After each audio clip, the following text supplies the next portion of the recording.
Florida residents, quality craftsmanship, accurate project management, and exceptional service. That's why EJDconstruction.com is an A-rated member of Angie's List and the Better Business Bureau. When you're looking for the right custom home builder for additions or home remodeling, please call my friend Eric at 305-433-4843. That's 305-433-4843 for EJDconstruction.com. There's just one place to enjoy your Acura Summer of Performance event, Acura of Pembroke Pines. So hit the road in the new ADX, $289 a month. Acura of Pembroke Pines, the #1 volume Acura dealer.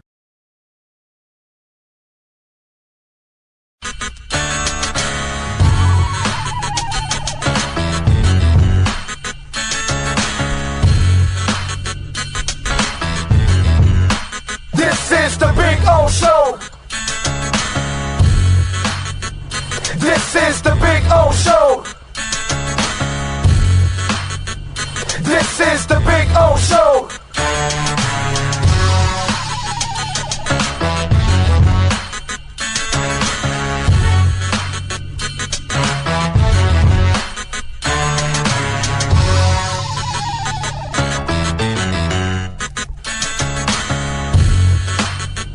This is the Big O Show. This is the Big O Show.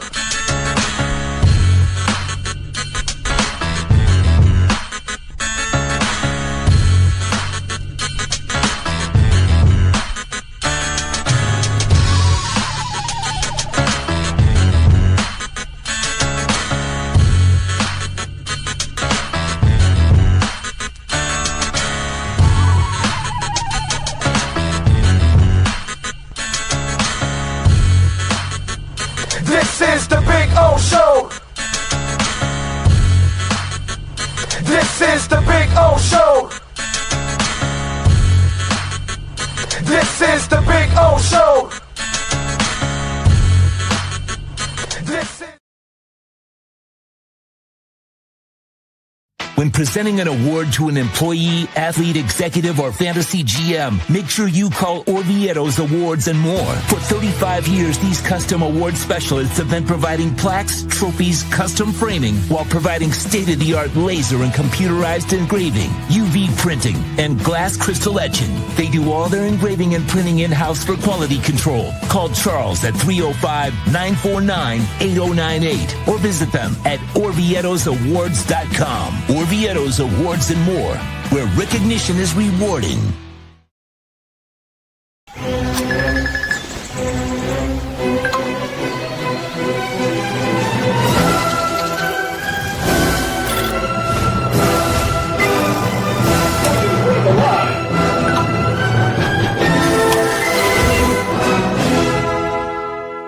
Set the rhythm of your smart home with Sloman Shield Blink, the new integrated smart home platform that automates your life just the way you want it. Sloman Shield Blink, be the maestro of your own home.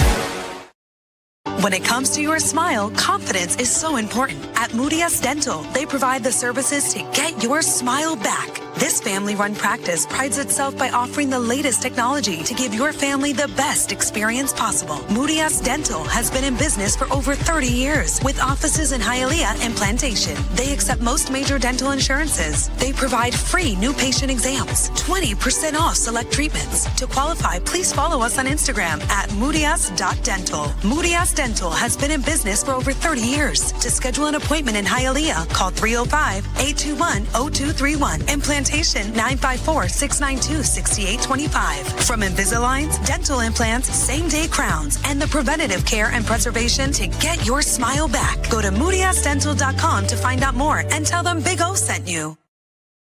If you're looking to take your home or business to the next level, then RM Contractors can assist you. RM specializes in new residential turnkey, new commercial turnkey, home and office remodeling. Call them for free estimates. Serving all of South Florida, licensed and insured. Call Ray, 305-345-3649. You work hard to create the perfect atmosphere. You dream it, we'll build it. RM Contractors, 305-345-3649 or Instagram at RMC Fisher Island. Hi, this is Jeff, formerly of Welton Rayone, PA. a long-time sponsor of the Big O Show. Now that Dan retired, I opened Wealth & Associates. I started this firm with a simple belief. When you hire a lawyer, you should be able to talk to your lawyer. For nearly 30 years, I have helped Floridians through serious legal problems. At my firm, you get direct access to me, clear communication, and a lawyer who knows the details of your case. I believe technology should make legal representation easier, not more impersonal. At Wealth & Associates, you get direct access to me, clear answers, personal attention, and real advocacy. Look us up at weltlawfirm.com or give me a call at 954-966-4646. Consultations are always free, and let me know that you found me at the Big O Show.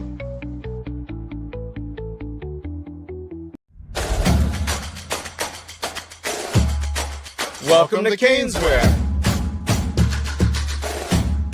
New store, new items, same great experience. Family owned and operated since 2010, Caneswear has the latest merchandise from the Miami Hurricanes, Miami Dolphins, Florida Panthers, Inter Miami CF, and more. Come visit us at our store in Davie on University Drive, just south of 595, or online at caneswear.com. Caneswear, the spot Miami fans shop. Come on in to Toyota of Hollywood, where curiosity and extraordinary deals await you. Your golden ticket buys a 2025 Corolla, not $26,000, $17,988. And we've got sweet deals with 0% financing for 72 months, 0 down. Enter our world of wonder, and we'll show you why we're the #1 volume Toyota dealer. Toyota of Hollywood on 441 between Hollywood Boulevard and Sheridan Street. Open till midnight. The viewpoint statements or beliefs expressed on the following program by the host, guests, or callers are not necessarily the opinions of FantasyXS.com, Media Group Inc. ownership, management, sponsors, or website.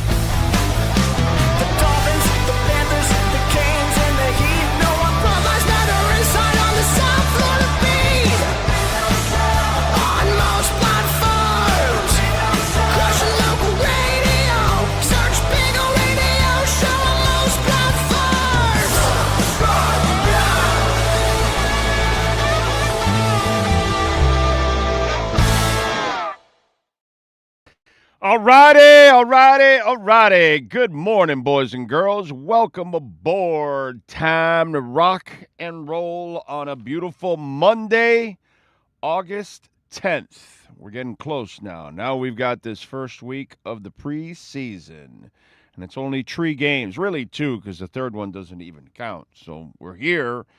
We'll get some kind of football this week, which is a beautiful thing.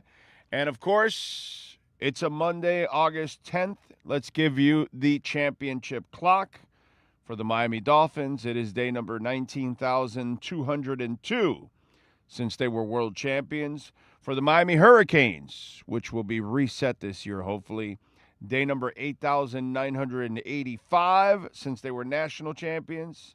And day number 4,798 since the Miami Heat were world champions. Welcome aboard, folks.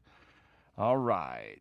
We got some stuff to talk about as the boys continue to get ready for the Commanders this week, which is good. They had their scrimmage over the weekend. We have the interview with Furones there. You can check it out, the report on the practice and the scrimmage. We kind of went over all that stuff.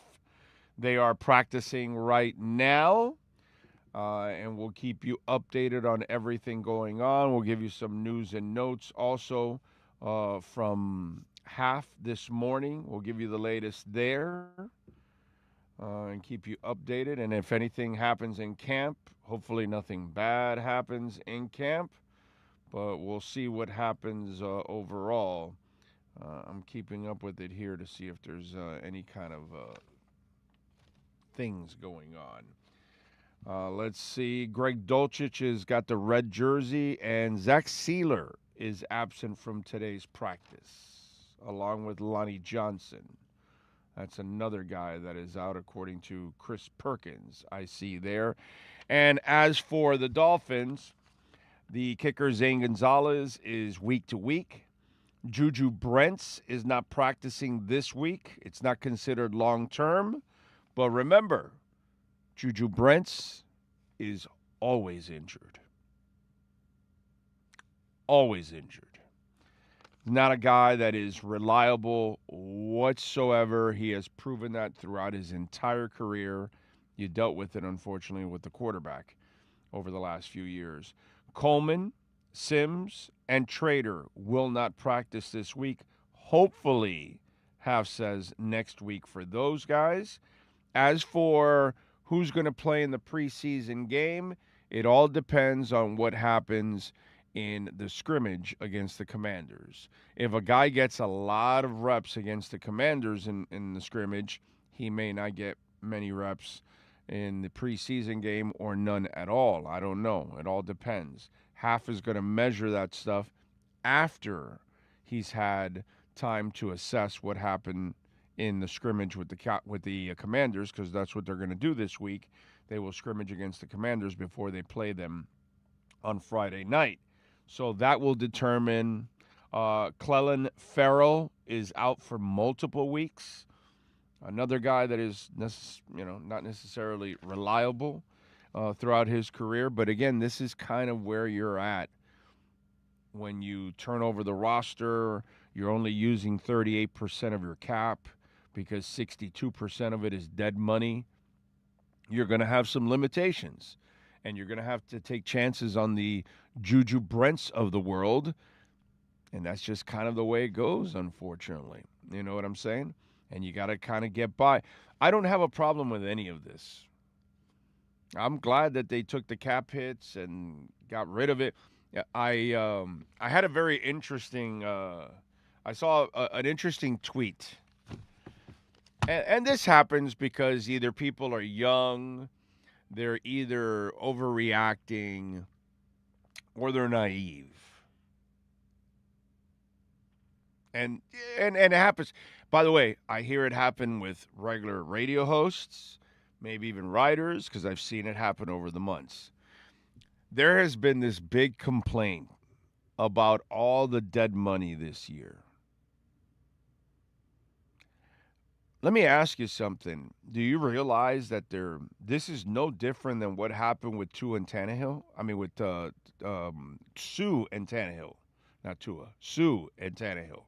The other guy with three-letter name. The only thing is they broke it up over multiple years. But if you put it all together, it's the same thing as what you did now.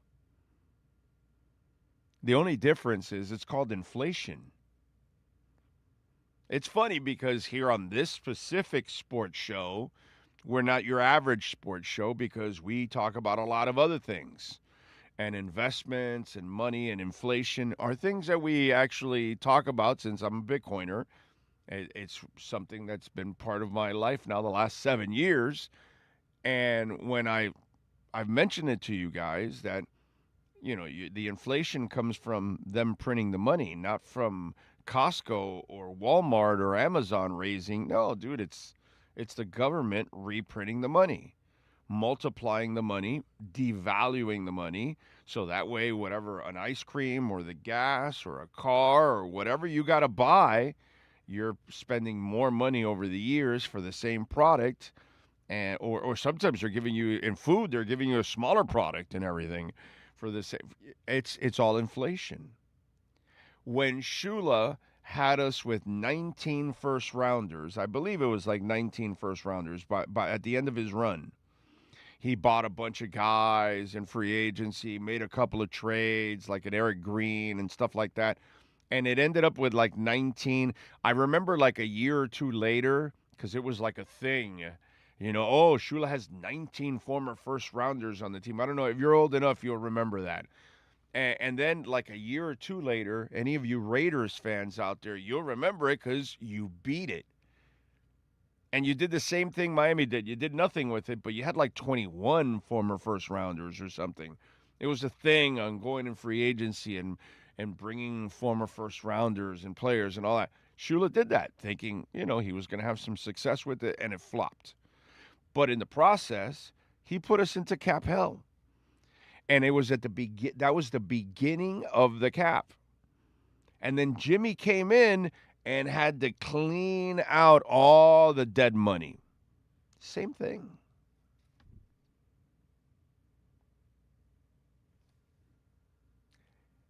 I've told you this many times, right? Being old, there's not a lot of benefits. Okay?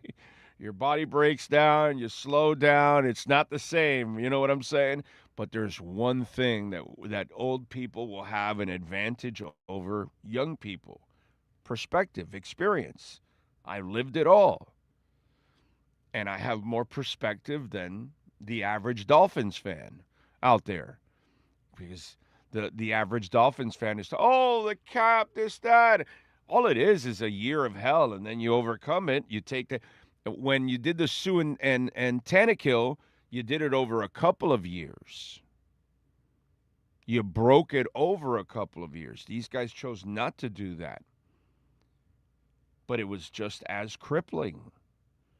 Now, it's not as much in 1 year, but it gets in your way over multiple years.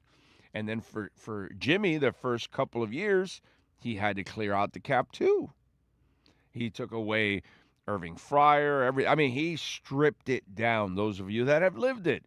Now that I'm reminding you of it, those of you that are old enough, maybe you forgot it yourselves. But what we're going through now, we've gone through many times. People make it sound like it's something new. And I get it. If you're 25, 35 years old, you don't know jack shit. You haven't experienced it. You haven't lived it. You don't know anything. So I get it. I understand it. But those of us that are old enough will remember. And there's no difference whatsoever with what we're going through now, a 1 year of hell of resetting the cap compared to a couple of years of resetting, but still having flexibility with the Tannehill Sue, and all the way back to Jimmy when you had to reset because the old man ruined the cap because he didn't know what to do. Shula, at that time, you gave him the cap, and he had no idea how to battle that thing. That was something brand new to football to him. Now you threw another wrench in there. It was tough enough for Shula to handle personnel. Now you throw in the cap. The old man's head was spinning. He's a coach. He's not a personnel director, and he's not a capologist. And he put us in the cap hell. People they just forget that. But I get it, when I see that tweet over the weekend, it's like, okay, youngin', you don't get it, dude. You haven't been through hell like some of us. Or you don't remember. But that's what I'm here to do. I'm here to do that stuff. I'm here to be a little bit more of the historian for some Dolphin fans out there. And bring you bring you a little perspective and tell you, hey, relax. What we're doing here, all this dead space, we've done it before. You go through the hell of the year and then you move on. It's not a big deal. It really isn't. Cash App or Venmo at Cash Big O Show. That is Cash Big O Show. Cash App or Venmo. You can send in your questions, comments, insults. We appreciate any of them. As always, we love the support. Don't forget to hit the like button also. Very important that you hit the like button. And visit our amazing sponsors. Many ways to support our program. Thank you all out there as always. Let's see what we got here. Ray, you are amazing, sir. Thank you. Good morning to you.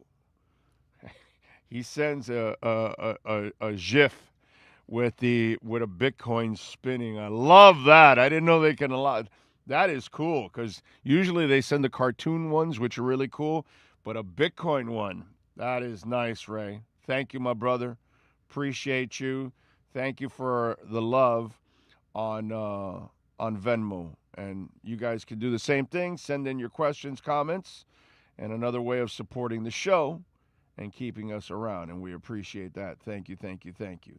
Cash App or Venmo at Cash Big O Show. That's Cash Big O Show. By the way, Toyota of Hollywood, proud sponsors of our program. Right now, you can get the Toyota Corolla LE. Amazing. My daughter drives that car every day. She just drove it to Nashville and back, actually. $199 a month for 36 months right now. You can get it for 3.9% financing. The Camry, that's the car I drive. All right. 2026 model, $259 a month, 36 months, 3.9% financing. My next car will be a truck. So somewhere in the Zin family, I'm getting a truck. Could be a Tacoma SR5, $279 a month for 36 months, 3.9% financing. The Corolla Cross is really sharp. What they've done with the Corollas now in Toyota is absolutely awesome. They are beasts. This is the most powerful car company in the world, man. $279 a month for 36 months. The RAV4, the way that car has grown up over the years, so beautiful now, man. $299 a month for 36 months. It was kind of like a kid's SUV back in the day when it first came out. It was kind of thought of like that. Now, man, it's like a beautiful luxury SUV and everything. It's really nice and very affordable. 2026 Toyota 4Runner, $369 a month for 36 months. You can get it for 4.9% financing. Get on down there, 1841 North State Road 7. They're right on 441 between Hollywood and Sheridan, and tell them that Big O sent you, folks. They will definitely take care of you. Herbie Lopez, good people. And if you want to get away from gas, the electric cars are there, the BZ XLE. You can get either or. One has 221 horsepower. That's the front-wheel drive one. The other one has 335 horsepower. That's the all-wheel drive one. Check it out at Toyota of Hollywood. And they've got the hybrids, whether it's the Corolla hybrid, the Prius, all of those. So if you're looking to save yourself some gas or get away from it completely and go electric, you can also do that at Toyota of Hollywood. And tell them that Big O sent you. They will take care of you, man. Good people out there. Okay.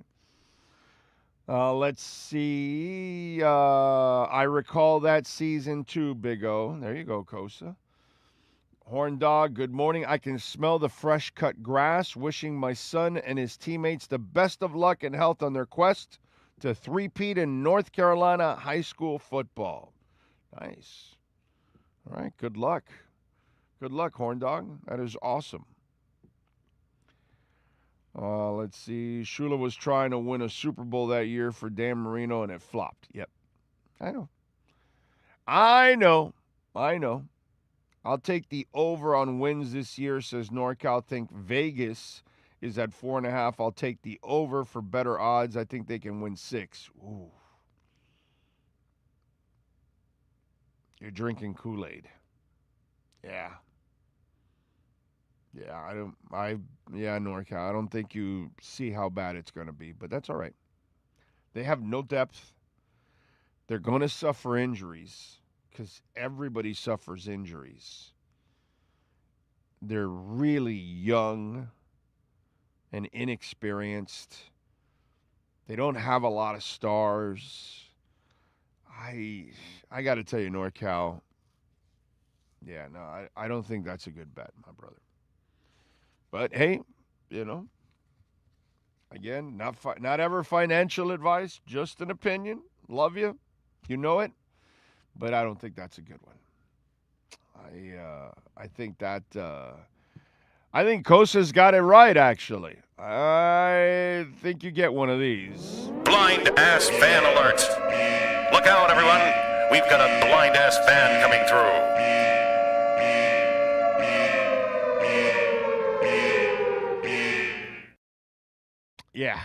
Yeah, we're gonna have to go with that one.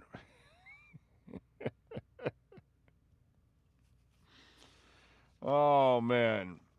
All right, what else do we have to talk about? Hey, why don't we do this? Let's get to our 3A graphics Sports Calendar. And we start off with Alan Blanco, 786-618-1443 for a little custom printing and embroidery. Proud sponsors of our program now for 7 years, and we've had listeners all over the country call them for custom printing and embroidery. So if you need it, hats, shirts, uniforms. The most popular thing, like I've told you many times, is the T-shirts, where people have, gotten 50, 100, 300, whatever it is, for their picnic or some kind of get-together or a trip or something like that, and they want to be all in uniform. That's been something very popular around the country. You do all of that through Zoom and email. So reach out to Alan, 786-618-1443. Monterey beat Inter Miami on Saturday in the League's Cup. No Messi, because sadly, obviously, his dad passed away. Flew to be with the family in Argentina, which makes all the sense in the world. Inter is facing elimination from League's Cup Wednesday at 7:30 at New Stadium as they take on León, who, by the way, beat Nashville and Orlando City in their first 2 games. So this is going to be crazy. As for football, Teddy Bridgewater, local sports hero, retires from the NFL again. Hopefully he'll go back to high school football. Saints guard Dylan Raduns, I think is how it's pronounced. He is out for the year with a torn ACL. The Commanders lose tackle Laramie Tunsil to torn triceps. He will require surgery and will miss a significant portion of the season. The Miami Dolphins are practicing right now. Zane Gonzalez, the kicker, is considered week to week. Juju Brents will not practice this week, but it's not considered long-term. Coleman, the wide receiver, Sims, the tight end, and Trader, the safety, all will not practice this week. So, Half says hopefully it'll be next week. Also, Clelin Ferrell, the defensive end that was recently signed, he is out for multiple weeks as the Dolphins continue their practices in Miami Gardens. As for playing time in the preseason game against the Commanders, it will all be determined by how much certain players scrimmage against the Commanders 2 days before, and then they'll determine who will end up getting the playing time and how much playing time in the process. That is your 3A Graphics Sports Calendar. All right. Don't forget, folks, Welt and Associates, proud sponsors of our program. Love talking about Jeff Welt. Direct attorney access, which is so important. Clear communication, that's what Jeff is all into. And sadly, a lot of people are dealing with bankruptcy issues because we are overextended with credit cards, with car payments, house payments. Things are really, really tough right now, and I understand. And people are filing for Chapter 7, 11, 13, debt relief options, business debt issues. If you're facing any of those, please call Welt and Associates, 954-966-4646. The consultation's completely free. They can help you out. Property insurance claims, doesn't have to be a hurricane, could be any kind of a water storm, windstorm, whatever. In fact, roof damage starts at 40 miles an hour. So if you see any brown spots in your roof or anything, call Welt and Associates. They'll send their adjusters, and then they will attack the insurance company if you've got an issue. So consultation's free. Explain your situation. Jeff will tell you if you have a case. Personal injuries, car accident, truck accident, motorcycle accidents, slip and falls. Call Jeff Welt, 954-966-4646. NorCal says, I'll accept my award, and don't forget to pay me when we get the 6th win. For sure. We definitely will. We definitely will. The bud's on me if they get the 6th win. Okay? There you go. Because I know what you're going to want for, to win a bet. So, might as well buy you what you want. Sam the Man says, I'm betting Dolphins beat the Raiders. Dolphin Dave says, I'll take the over on 0 Dolphins. Get 1 win, maybe 2. Yeah, that's what I'm looking at. 1 to 2 wins. They'll struggle to maybe get the third. That's about it. I can see, but I think it's a 1 or 2 win season. I really do. I think it's going to be a really long season, and it's just they're so young and so thin. Unless Sully found a whole bunch of gems that we don't know about, and they just develop throughout the season. If that's the case, then okay, I'll take it. It is what it is. But I just, yeah, it's hard, man. It's hard to imagine that. It really is. Don't forget, folks, use our code BIGO10. You will get 10% off at Caneswear. And go see Jeff and Jack and all these people. Brett, of course, the owner, does amazing work out there. Ken Graff. Just great people. Big O 10. And remember, online, if you order over $99, you will get free shipping, too, at Caneswear. All right? The problem with this year, aside from our Dolphins having a limited roster from a talent perspective, is that the defense is going to face some really good QB class will be in session, yes. Yeah, with that secondary, and if that pass rush isn't up to snuff, whew, man. Ragin says he's going to email me some new shirt designs. We haven't put up any new shirts. Let's see, what else? What else do we have? By the way, prayers to our friends in Colombia. Unfortunately, they suffered a 6.7 earthquake. And hopefully there isn't a lot of damage, because those things are scary, folks, as you all know. Please smash the hell out of the like button. Very important that you smash the like button.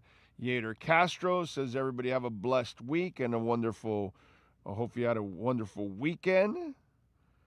Thank you, sir, out there. Big Johnson, I see. Kevin Hawthorne out in Lakeland.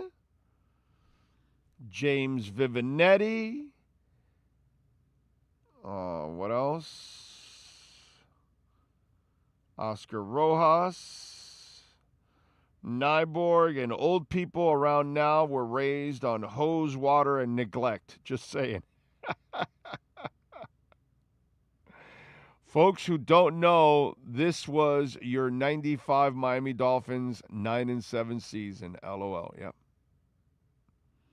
Yes, sir. You are correct. Pat in Asheville, 10 of those 19. So I did have it right, 19 first-rounders. 10 of those 19 first-round picks were Dolphin picks, including the fabulous Randall Thrill Hill. Yep.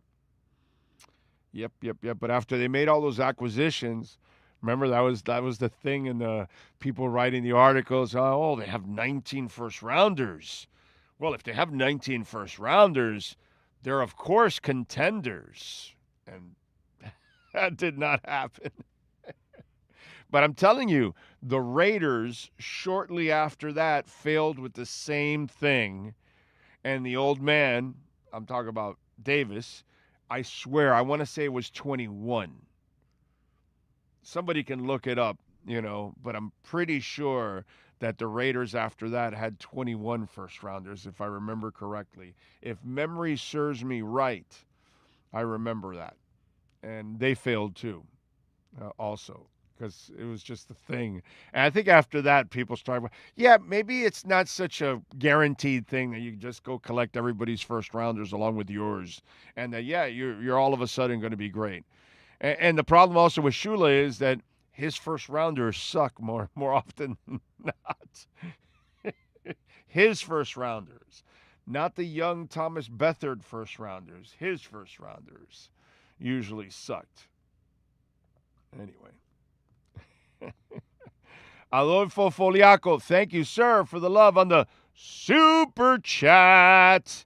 He says the goal with 1 or 2 wins is to get the Manning kid from Texas or someone else. But if the blind-ass fan wants to win more, then that's their choice too, right? It's a catch-22 is what it is. As fans, we want them to win because we're sitting there and we're rooting for them. But is this the year to win? Or is this more the year to lose and learn? You know what I'm saying? It's not that we control that or anything. Players are going to go out there and coaches are going to go out there to try to win the games. Don't get me wrong, okay? They're going to do that. But this is what you got to think of, folks, and NorCal. Let's say you win 6 games for shits and giggles, okay? Or 8, but you're really not that good. You got lucky in a whole bunch of them. And then the following year, you come back down and you win 3 or 4.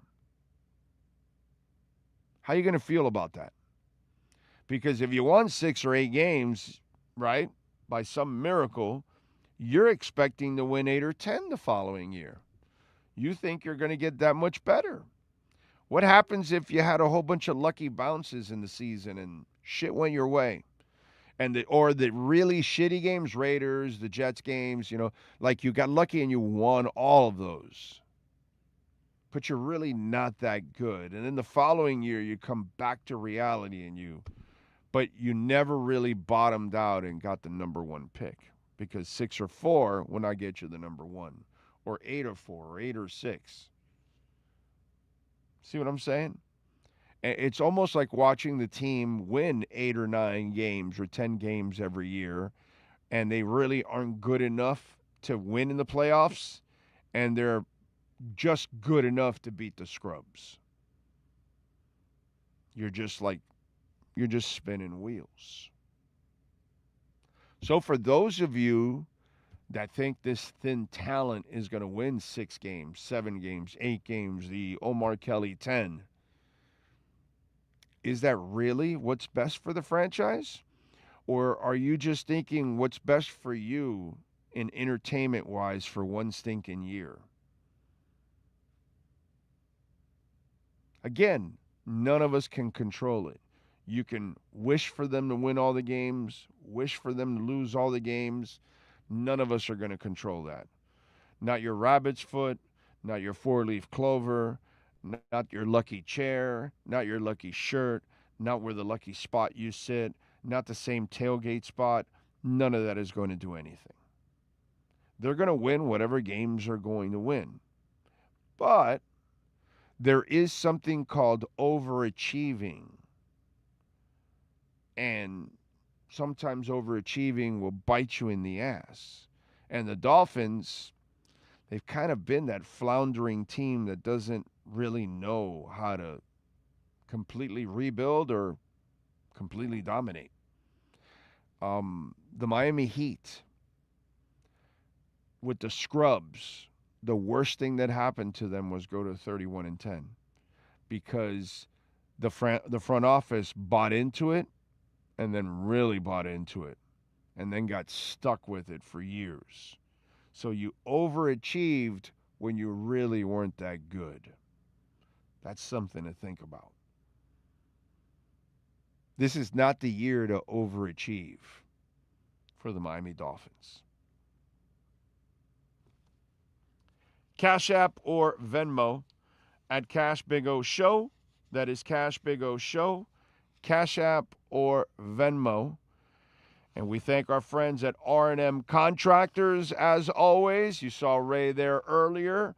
And right now, man, we got a lot of stuff going on. Strive, by the way, bought 147 Bitcoin today for $9.5 million at an average of 68,812. It's a lot higher than where it's at right now, because it's in the 64, 65 range. They now own 20,167 Bitcoin, but they're not worried. Strategy, on the other side, sold 1,690 Bitcoin for $108 million. They added $650 million to their reserve now. Now they have a total in Bitcoin and in cash at $4.65 billion. They still have, what they sold in Bitcoin is nothing, but they own 840,447 Bitcoin. But very smart. They got to make sure they take care of their dividend payments. And once you get through the noise and the bad part, the dip, okay, and you start the bull run officially, all that money that they have in reserves, they're going to put it all into Bitcoin. They're going to make one massive, massive, massive purchase when it's all said and done. Bitcoin miner Mara, which is the biggest in the world, sold 23,093 Bitcoin for $1.6 billion in the first half of 2026, which tells you that throughout the first half that was going on, and you have stayed in that 65, 64, 63, 62 area the entire time, which is so bullish. A friend of mine was, complaining about the economy and all the stuff going on and all that. And I go, look, as much as Trump has completely screwed everything up, for us smart guys or girls that are Bitcoiners, the good thing that the idiot has done is it has stayed down for a while because of all the crap going on in the markets, and it gives you time to accumulate. So miners are loving this, and anybody that wants to accumulate is loving this. Just like when it went down to 16 in the 20 range and all that in 30, it was a beautiful time to, accumulate years ago. Now, this is the same thing. This is our 16, 20, 25 range, what we're doing right now. And this is the time to accumulate in before we absolutely take off. Citibank just posted yesterday. They expect Bitcoin to be at 189,000 at the end of the year. And I'm sticking to it. I've been telling you now for a few months, by the end of September, early October, the bull run starts with Bitcoin. I don't know about crypto. I don't know how much they'll move. Ethereum will move too. But Bitcoin is going to start exploding in late September, early October. Mark it. Mark it down. Mark it down. Bitmine, by the way, adds 7,391 ETH. They now hold 5.81 million ETHs. Tom Lee's company is packing it in. BitDeer, they mined 2,694 Bitcoin in Q2. Only problem is they sold all of it except 150 of them. They stashed those. They had to use it, the rest for cost and for selling pressure right now that they had to do, obviously, for expenses and paying for the miners and all that kind of stuff. So they were only able to keep a fraction of what they were able to mine in the process. As for the markets, let's give you the latest because we got some funny stuff going on. The Dow is down 53. That's not funny. The S&P is up 948. That's not funny. The NASDAQ is up 1.5. That's not funny. But what is funny is SpaceX up $2 more to $135, which is where the IPO came in on. So we've got a lot of what I call dumb money coming in because we are going to have a crash. And I still believe we're going under 100. But we're already down to $108, and it went all the way back up to 135. So be it. We shall see. But I'm sticking to it. I shall wait. I shall wait for the moment because it is coming. We are subprime in homes, subprime in cars, subprime in credit cards. It's going to be bad. It's going to be bad. But we'll see when it happens. And when it does, yeah, it's because of the bond market. And I think they will end up sacrificing the stock market to save the bond market because America needs to continue to print.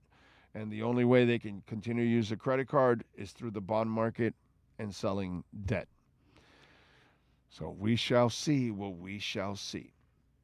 All right, there you go. And we thank the folks at R&M Contractors for all of our Bitcoin and crypto segments. And by the way, if you want to see some great work, go to their Instagram page, RMC Fisher Island.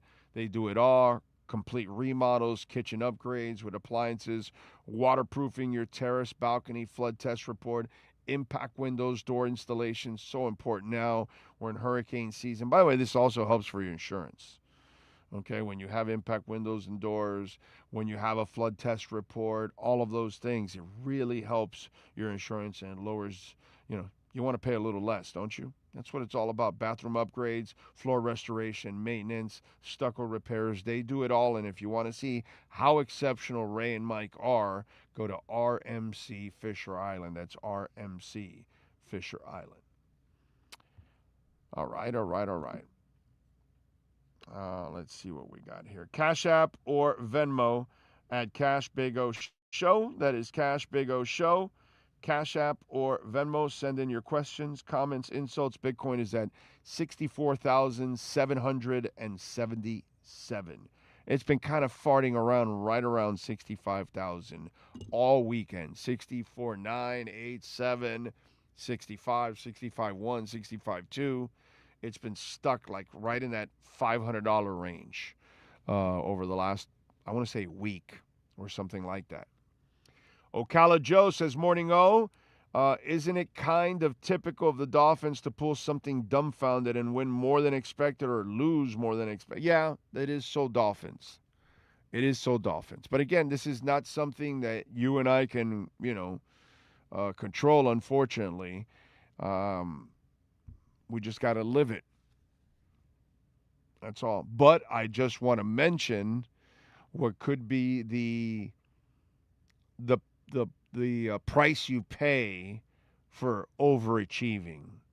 There's no hurry right now. I get it. We're all Dolphin fans, and the team has sucked for 30, 40 years, and they accomplished nothing, so you're tired of waiting around. But there really is no hurry to win a bunch of games this year. There just isn't. But we'll see. I just want to see the Dolphins not make stupid mistakes and improve, not so much winning. Yeah. We're all the same, man. Anthony says, University of Miami since 2009 has looked like FAU, FIU at best. Wow, one good year to confirm at Mass Cristobal, praying knees down to the Eucharist. Canes a joke. Why do you think the Canes are a joke? Canes are the real deal, dude. This is something that we haven't seen in forever. The Canes of the past 20 years have not looked anything like this. I got to give Mario credit. He's winning in the trenches. And he's getting a quarterback also every year from the transfer portal. I disagree with you. I think the Canes, at times, we would get hyped up about certain teams and all that. I remember laughing my ass off. Bruce Feldman, who does an excellent job, by the way, but I believe he's also a UM grad, if I'm correct, or something. But I remember one year with what's the name of the quarterback that threw loaves of bread from Northwestern? Remember that whole Northwestern class and all that? He had them like being national title contenders, and I remember laughing my ass off at that prediction because there was no way that they were national championship contenders. And sure enough, they weren't.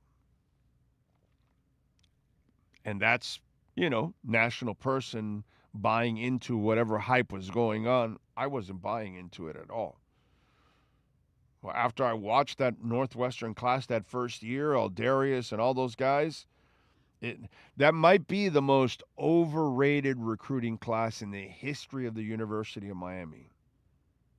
In fact, no.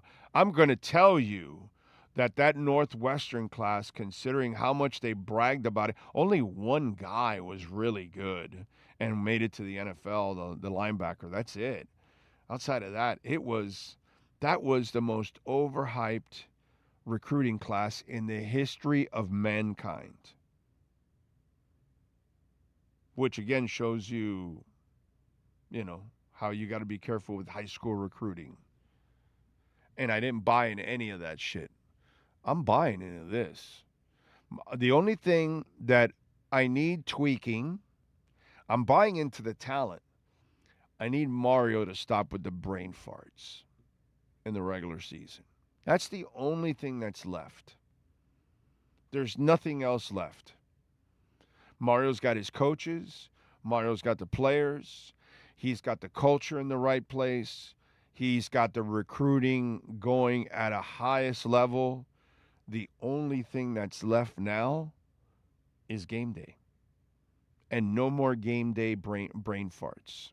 That's about it. If you want to tell me that you don't believe in the Canes because you don't believe that Mario will get it done, okay. But when it comes to what talent they have now and how they're structured and what they're doing, it's all perfect. It's all Mario, as I've told you many times, Mario is perfect everywhere except one place. And we're still waiting for that one. He's got to cross that threshold to show us that he knows how to get it done on game days on a consistent basis. Not just one season to get a national title, but, be consistent year in and year out, where you rarely have the brain farts that you're losing to inferior teams or you're barely beating an inferior team, where it's an embarrassing performance even in the win. That's happened too much to Mario. And that shit can't happen anymore. Not with this kind of talent. Not when you're supremely gifted compared to your opponent. Cannot happen anymore. So that's the only thing that I will say, okay, I don't have an argument. Yeah, I still am not convinced on Mario. Okay. All right. But the program, the recruiting, the coaching staff, the administration, the NIL, everything's perfect. Everything is absolutely perfect. There is one thing left to cross on the check mark, on the checklist. Game day coaching by Mario Cristobal. That's the last thing that's left. I don't believe there's anything else left for the university. This is the first time in forever that the University of Miami is doing everything absolutely perfect. There's nothing to complain about anymore. To complain now about the University of Miami football program, I'm sorry, nothing's going to make you happy. I don't know what is, dude. There's lots of stuff we could have complained about over the years. The facility, the coaching staff, the head coach, the administration, the player. That's all gone. That's all gone. It's fantastic what has happened at the University of Miami. It's just really up to Mario closing the deal. That's it. Cash App or Venmo at Cash Big O Show. That is Cash Big O Show. Cash App or Venmo. Friday we'll be at Acura of Pembroke Pines having some fun. Come on out and see us. We'll be hanging out with Larry Schlossberg, Pat Nasto, Tony Stampone. And they've got the summer performance sales event going on right now, the 2026 Integra, $239 a month, 2.9% financing for 60 months. The ADX, $289 a month, 3.9% financing for 60 months. The RDX, $419 a month. The MDX, $489 a month, folks. And they've got the lot loaded. They've got a slew of certified pre-owned vehicles. So you've got a large selection. Their service center is A1, dude. Relaxing place, TVs. You can sit down, relax, use your computer, work. You got a cafeteria, get a little medianoche or a little pastelli or a soft drink or something. They got complimentary water. Just, Larry Schlossberg does it right, dude. That's why they're the number one volume sales dealership in the Southeast United States. Nobody's better at Acura than, of course, Craig Zinn's Acura of Pembroke Pines. True Fin Fence says the way you just broke it down with the game should be a clip all by itself. Awesome job, Big O. Thank you, True Fin Fan. I appreciate you. Horn Dog says, nah, Big O. The most overrated UM class was the 2003 class with Willie Williams and Kyle Wright, all those 5 stars, and that's why I don't believe in the star system anymore. I get you, but that's because we hyped up Willie so much, and we talked about it. God, I wasted my time. That's part of the shit that's turned me off about, like, I don't get too high, too low anymore about recruiting. Willie Williams helped put me over the top back in the day because we wasted our time talking about that dude over and over again, about giving him a second chance, and how Randy Shannon, I think it was Randy Shannon, right? He's such a great role model, which he is. He's a good human being to be around, and maybe, and after all that shit, he was a waste. Yeah, he helped push me, like, over the top, like, F you recruiting. Like, I'm not gonna. Okay, he's 4 or 5 star. That's nice. Let me see you hit the field, or let me see you do well. I'll talk about it. Say, hey, they're doing great. They're getting a bunch of 4 or 5 stars. Fine. But you're never going to hear me, oh, I can't wait to see this guy. This guy's a monster. It's like, I haven't even seen him. Yeah. But I still think that entire Northwestern class was more hyped up. Willie was a topic that was just, oh, God. But that Northwestern class, I think it gave them one of the highest rankings in recruiting and all that. Yeah, because weren't they like the national champions or something? And you got like 6 or 7 of them. I don't know.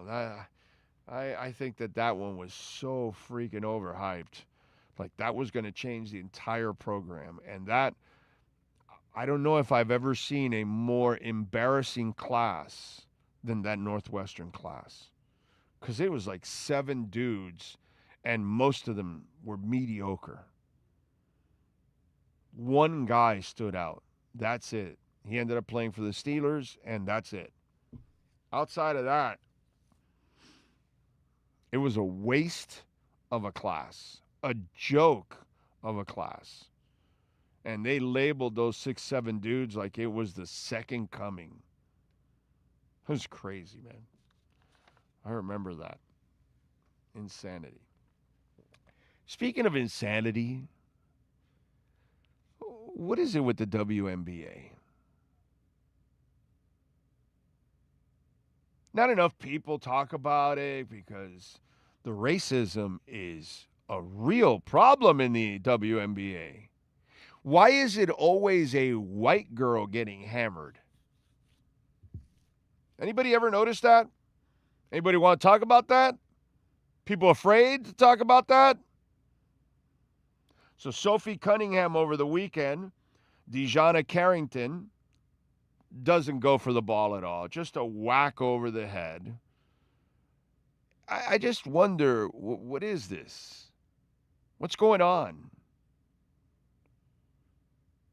So all of a sudden, the league is getting a couple of white girls that are getting famous, and now some of the girls are not happy with it, so they've got to take cheap shots constantly. And then the worst part is her ignorant, stupid ass then says it's white privilege why they called the foul. You know what kind of an ignorant asshole you got to be to say that? You got to be some ignorant ass dumbass. White privilege.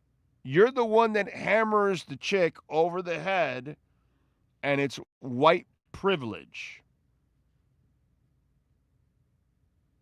Boy, they got a racism problem that's really bad in the WNBA. Really bad. Because apparently there's a group of African American girls that do not want to see white women succeed in the WNBA when it's supposed to be women succeeding in the WNBA. That's what I think it's supposed to be. Whether you're Asian, Hispanic, white, black, who gives a shit? Isn't it about elevating the damn sport? Isn't that what Otani's doing to baseball? Isn't that what Tiger did to golf? Look at it now. Look at golf now. These losers can't find one superstar. I thought that's what it's all about. Like everybody having success. Tiger brought in success and he brought more money to everybody. What a concept. Now they can't find anybody like that. Of course not, because there's only one Tiger. It's hard to find those people. But the hate, the jealousy, the racism, the pettiness, it's pathetic, dude. Constantly, the WNBA, it's always some shit, dude. Well, I've never seen a group of more immature individuals, and we're talking about women. I always consider women the more mature species. And my God, how pathetic is the WNBA? And they've got so many good things going on with their players that's what they should be showcasing. That's what they should be enhancing. That should be what they should be embracing. And instead, terrible refereeing, the commissioner's a joke. There's no real discipline in the league. All this kind of shit can be eliminated immediately. Serious suspensions across the board. Like that one for Carrington, give her ass a 5-10 game suspension in a league where you don't play that many games. And let's see, no pay. Let's see how she acts next time. You make it even longer next time after that. You send a message across the WNBA that this is not going to be tolerated. But clearly, dude, it's never a black girl getting hammered by everybody else. No. It's always a white girl getting hammered by everybody else. Let's just call it like we see it. Because apparently people walk on eggshells and they just see what's going on. They know what's going on, but they don't want to talk about it. Racism happens both ways. It does not happen only in one fashion.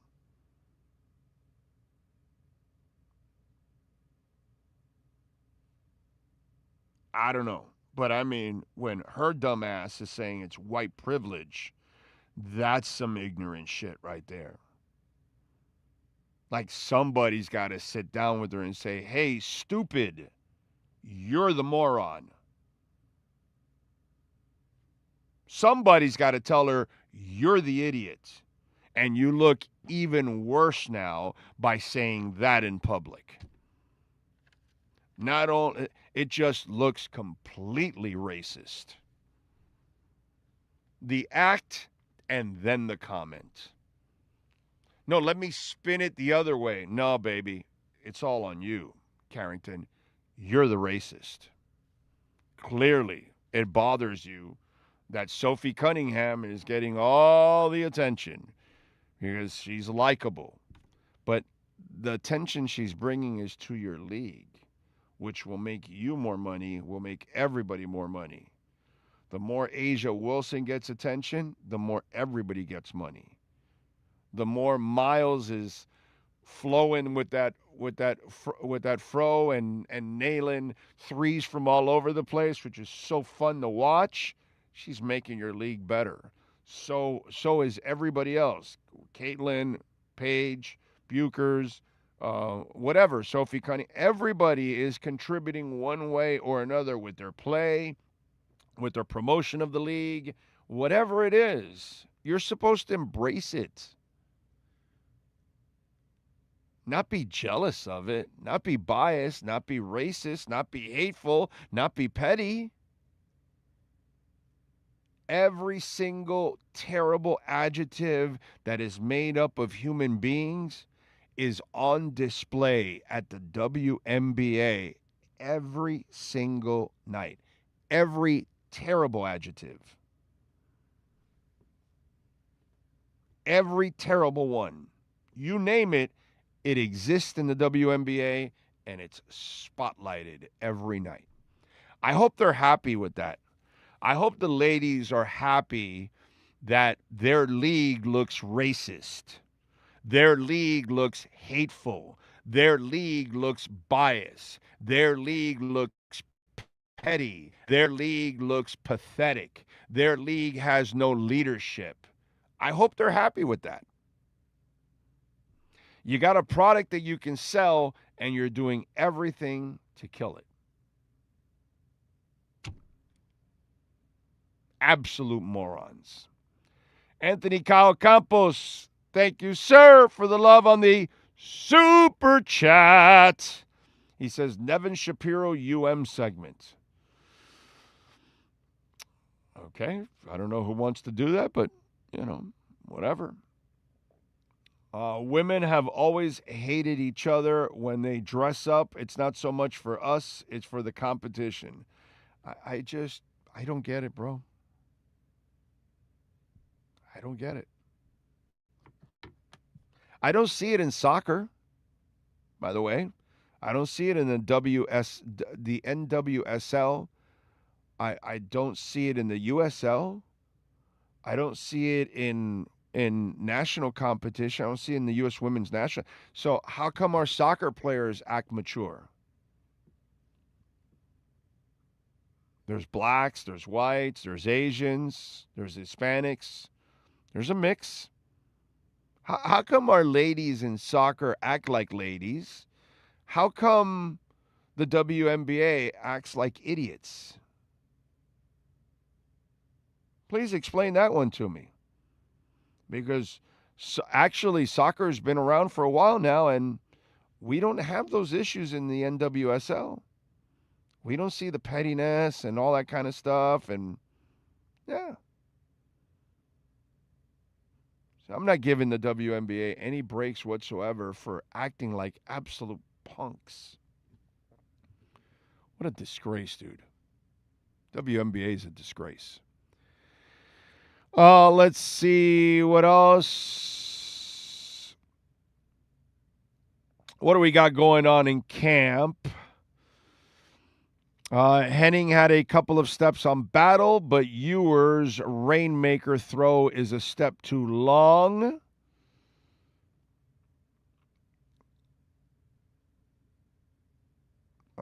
Third and 9, Willis with a high ball that Malik Washington can't catch. Willis hits 1 of 3 passes. The completion, a little spot to Taj Washington over the ball. He threw one behind the last of the defense on a 0 look and then was high on an in-cut to Malik Washington. Defense is really heating up. John Uche is doing sprints now in the end zone while team periods are going on.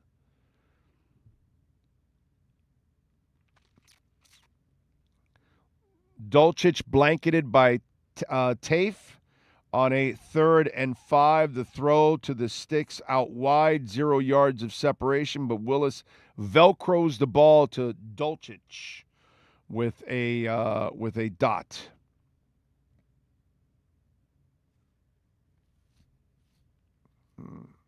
Let's see, anything earth-shattering? Tanner Wall is under a dig, and Miller throws it to the right of him. Pick for the guy that just got here for 2 days. Taj was clear on the in-cut, but I don't think Miller ever saw the buzz safety getting depth after stepping down.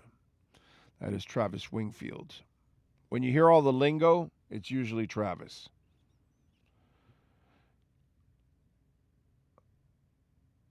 Malik whips a 25-yard throw down the middle to Douglas. Easy gas. Didn't even stride into the throw, but Douglas elevates and can't squeeze it. The dropsies. Robert Beal got a sack on Willis, and on a throw to Caleb, Douglas drops the slant. Well, that's the one that was talking. Travis was before. That was Omar Kelly, and he put Butterfingers for Caleb. But that's Caleb's thing. He continues to drop passes. Damn it. James, you blew it, Pruitt, and Derek Hagan. That's all. When I see him, that's what I think of. When you draft those kind of guys that have drops in their careers and they've got to fix them. Jacob Rodriguez, by the way, made a tackle for loss versus Achane on a run play. Rodriguez is moving and moving. He's going to be a good player. I like him. All right. So far, I mean, I'm not seeing anything, Kenneth Grant is paired with Jordan Phillips and Zeke Biggers on a line that features Chop Robinson. Austin Jackson gets testy with some defensive linemen. All right. There you go. Nothing real earth-shattering going on. Oh, it's practice, man, to live off of this play, that play. Mason Rieger did get a sack on Ewers. I do like the Mason Rieger kid. If he stays healthy, he makes the team. Mark my words. If Mason Rieger stays healthy, that's all. He can play. That was a really good undrafted free agent pickup. That is worth it big time because you might get yourself a player, and if you don't, who cares?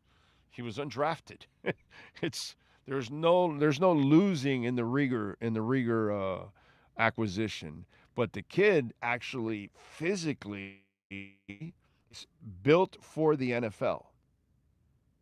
It's not like he lasted till after the draft because he's undersized, because he's slow, because he's dumb, because he's got a criminal record. All the things that kind of knock a guy maybe out of the top 7 rounds. No. Mason has all those traits that you need. It's just injuries. He's had a long injury history. And if somehow or another he can pull off a Fred Taylor, and what I mean by that is Fred had a bunch of injuries early on in his career, and then somehow or another he figured out his body, and he went on like a run of like 5, 6, 7 years. I don't know what it was, but it was like a really nice run, and he stayed healthy. If Mason can, I don't know what's happened in his career. I'm not smart enough to know, but I do know that he's missed a lot of time. If he can figure out his body, it'll be the second steal of the draft, because Chris Bell will be the steal of the draft. Chris Bell will be a stud, and everybody's going to love that kid here. Let's see. Jeff in Long Island says, Big O, you're spot on about the WNBA. I mean, it's just sad, but I don't get it. I really don't get it. It's just so ignorant, the way they act and how they hurt their league. And they have so much to sell that they could just make their league better. Don't get any of that. Big Johnson says some of these harsh fouls could be battery charges. They're so apparent that it was the other way around. You'd already know that would have happened. Yeah, I mean, it's just really, you could tell that there is a certain emotion behind it, right? That there's something driving you to hit that person, and it's not part of the game. It's some kind of hate, bias, something that's driving you. Has nothing to do with the game. Kosa says, Mario brought back the Hurricanes back to relevancy. That's no small feat. Amen? Dude, everything is set for Mario. Everything is perfect to a T. He just needs it's just game day. That's all that's left. That's the bugaboo that Mario has in his resume, in his repertoire. Everything else is perfect. I've said this for years. Mario does everything right except one thing. Game day. Game day farts, brain farts cannot happen anymore. And now he has zero excuses because he has the team, he has the administration, he has the NIL fund. He has everything he needs. He has been given everything he needs. Now he has to get it done. Soccer is more of a team sport. These women play together for years and years. Basketball players are individuals thrown together. It could be. It could be, but I'm just saying, Pat, the maturity of the ladies playing soccer and the lack of maturity of the girls playing basketball is just, it's crazy.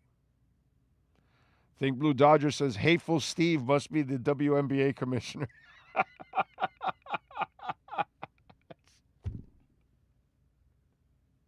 That's a good one right there. You know what's the funny part? Have you seen the players declaring for the WNBA draft now? Because, of course, you know, they won't comment about men playing, like some of the people in the WNBA, coaches, they won't comment on men playing in women's sports, which is ridiculous. I don't even understand why we're even entertaining these kind of things. It makes zero sense. Has nothing to do with politics because I don't care about either of these stupid sides. I try to use common sense. That's why I don't like the right or the left, because they just want to create all kinds of havoc no matter what. Common sense tells you you can't play a man in a woman's sport. But now all these guys are declaring for the WNBA draft. Oh, man. It's one of the guys that you all know him. I think one or two of the guys that have declared for the draft. I'm brain farting right now with the names. Damn it. Let me see.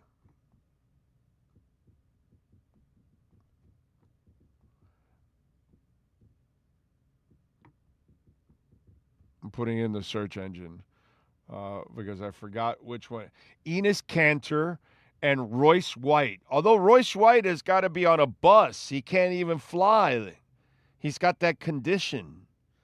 But Enos Cantor and Royce White have declared for the 2027 WNBA draft to challenge the league's policies on transgender athletes and eligibility. Their declarations come amid ongoing debates about the inclusion of transgender players in women's sports. I love this. This is fantastic. I want to see Enos Cantor put on a dress and walk into that WNBA draft and get drafted. That's it. Love it, bro. That is awesome.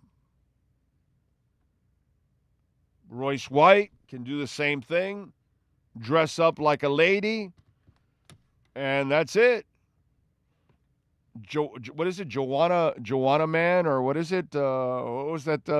I remember watching that movie. The guy that made himself act like a girl and played on the basketball team. I forgot the name of the movie, but I remember that.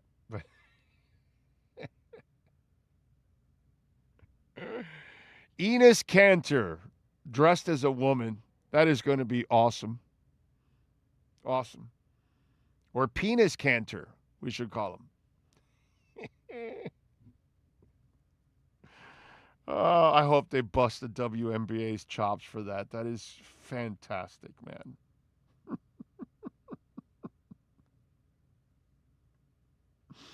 And I hope they can't stop them. That would be the best thing. I got to tell you, if Enos Cantor goes to a team, I think I'm going to bet that team to win the WNBA title.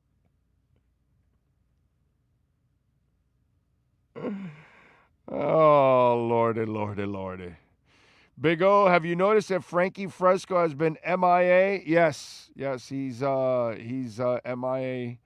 He'll come back every once in a while. Yeah. Cross-dressing basketball, you just gave me a reason to watch. Well, Ragin', we'll see. But if I thought it was hilarious to watch those guys declare for the draft. That's fantastic. Push those buttons, dude. That is so awesome. Kyle Shanahan now says that the Tesla autopilot was the reason why the accident happened. We've waited. You hit it for 11 days. We're hearing all kinds of stories. First, it was blamed on the other person. Now we find out the other person wasn't to blame. They didn't get injured. All right, you got all messed. Let me ask you something. If you were so innocent, where's the video?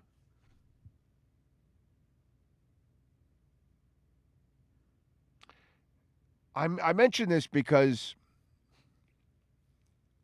life is interesting. This is why AI hosts can never do what I do, ever. My daughter went to Nashville in her Toyota Corolla. Well, guess what? On her way back, there was a windshield in the middle of the turnpike. And they were behind a truck. And the truck ran over the windshield. And then the windshield came right at them. They couldn't dodge it. You had a car next to you, you're here, truck's there, windshield comes on the truck, wham, it hit the right side of the car, messed up, scratched it all up. My daughter has a camera on her rear view mirror to record things just in case. We already sent that video to the insurance company. Where's Shanahan's video? You've had all these weeks now. Where is it? Is it lost with the reflecting pool video? Is that what it is? You can't find it, like the reflecting pool video? Oh, no, yeah, they damaged it. They took a knife and cut 150. Well, where's the video? There's cameras all over the pool. How come we haven't seen the video? Well, where's the video, Kyle? My daughter just had an accident. Just had it. Literally 2 days ago. And then we got the dash cam video. Boom, we downloaded the video. And now, we sent it to the insurance company because obviously, she's still screwed for the $500 deductible. But the damage is more than $500.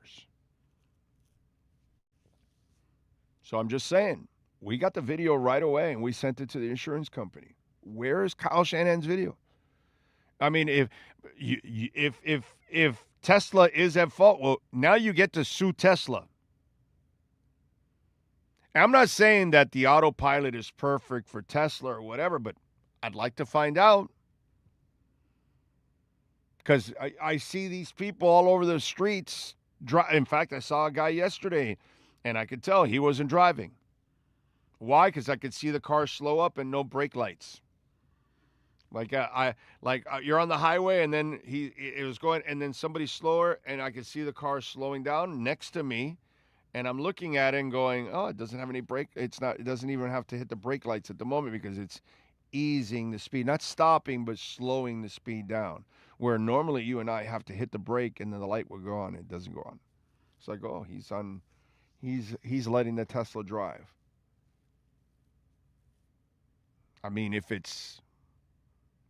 if really the Tesla's at fault, where's the video, Kyle? Why is all this hiding going on? Why are we getting different stories constantly?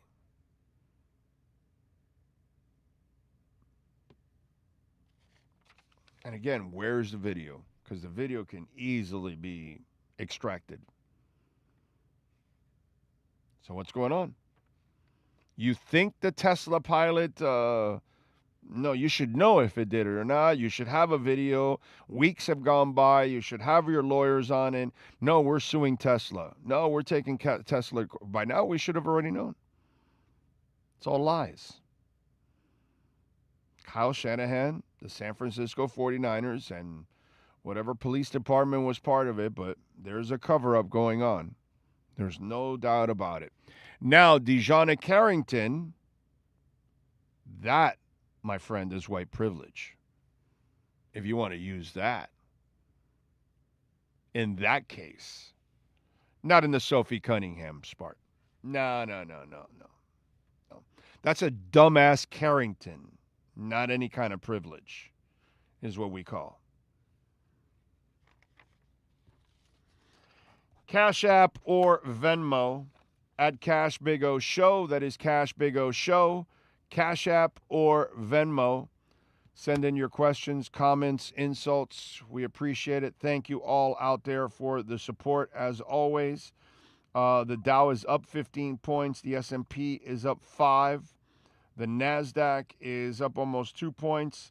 SpaceX down 1.5 points, down to $131. As suckers' money came in. Fools. 64,448 right now for Bitcoin. Do you want to know what will scare you? AOC's freezing her eggs. That'll scare your ass. Not only her getting elected, that's really scary. Her reproducing, that's even scarier. Anyway, let's see, what else do we have? My daughter is okay. It was all good. There was no damage personally, so that was good. But just to the corner front of the car and then the quarter panel to the right side and all that, because the thing hit the corner of the car and then wrapped around and like scratched and dented the side of it. It's easy $1,500. Easy. You got to paint the hood, the quarter panel, the front panel. Got to replace the right light, and you got to paint the door, the right side door. All that. That's easily $1,500. I don't know. Somebody out there do body work. I'm not an expert, but I'm just throwing it out there. I'm going to say it's like $1,500. You don't have to replace anything except the light, but you do have to kind of, there's a little dents and scratches, so you have to fix everything and repaint the hood, the front bumper, the right quarter panel, and the door. That's $1,500, right? What do you guys think? I don't know. Throw it out there. Some of you may know even more than I do about this kind of stuff. I'm not no repair expert, but what can I tell you? What else do we have? Reflecting pool video coming in 2 weeks, I'm told. And the healthcare plan also coming in 2 weeks. Okay. And a deal with for the Strait of Hormuz in 2 weeks. And a deal with Gaza. Bibi rejected his proposal for Gaza.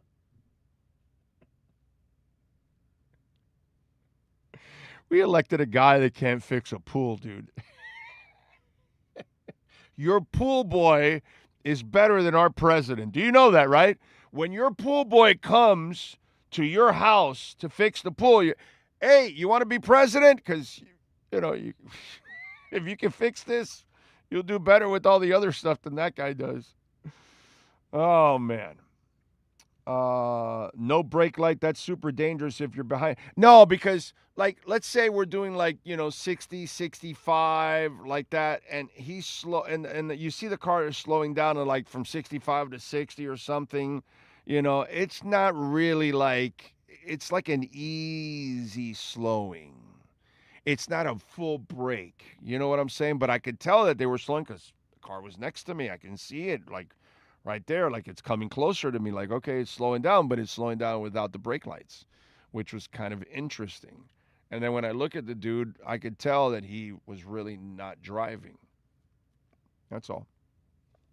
But it wasn't like a full-out brake. No.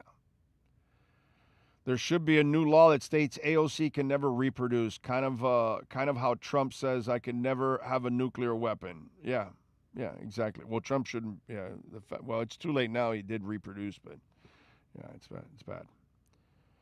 Yeah, it's bad. Check from Mexico wall coming in 2 weeks also. Oh, yeah. Forgot about that. Definitely. Yeah, you got to pay for the wall, dude. Definitely. Yeah. Cash App or Venmo at Cash Big O Show. That is Cash Big O Show. Cash App or Venmo. I'm going to get something. Are you a Heat fan out there? Are you a Heat fan out there? I am ready to make you nervous as hell. Yeah. I'm going to make you nervous as a Heat fan. I'm going to give you something that it's going to make you shake. It's going to make you shiver. You're going to be scared shitless. Tyler Hero has got a chip on his shoulders. Yeah, folks. Put the NBA on notice. Put the Miami Heat on notice whenever the Bucks play them, because he says, I probably have the biggest chip on my shoulders that I've had in my career. If Katya sits on his shoulders with that giant ass, that would be a bigger chip. But anyway, I digress. We've been through a lot. Just being able to come here with a new slate, a brand new team, a brand new organization, a brand new coaching staff.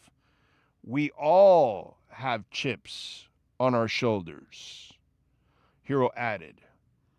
Coach Taylor Jenkins himself and I have a chip on our shoulders.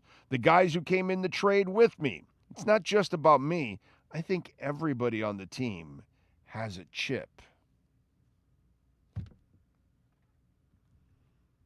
Holy shit.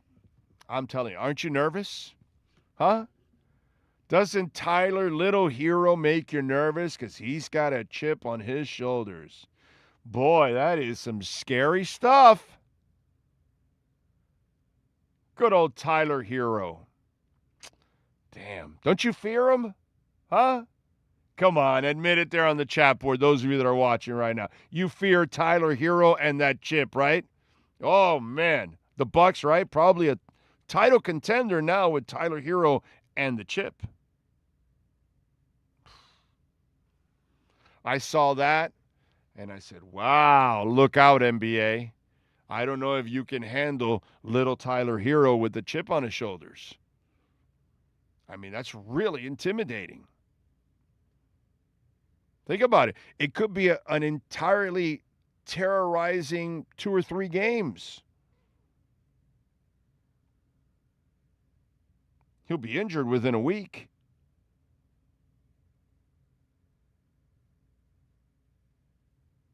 This is the same thing as, like I said, with Jimmy Butler. So Jimmy Butler takes off, great. His little fragile body will break down. There we go. It broke down. The inevitable. And Tyler Hero, if there's one thing I've learned about Tyler Hero over the years, he is all talk, chatter, talk. There's no bark. I mean, there's no bite in that bark. None. I've never seen any bite in that bark.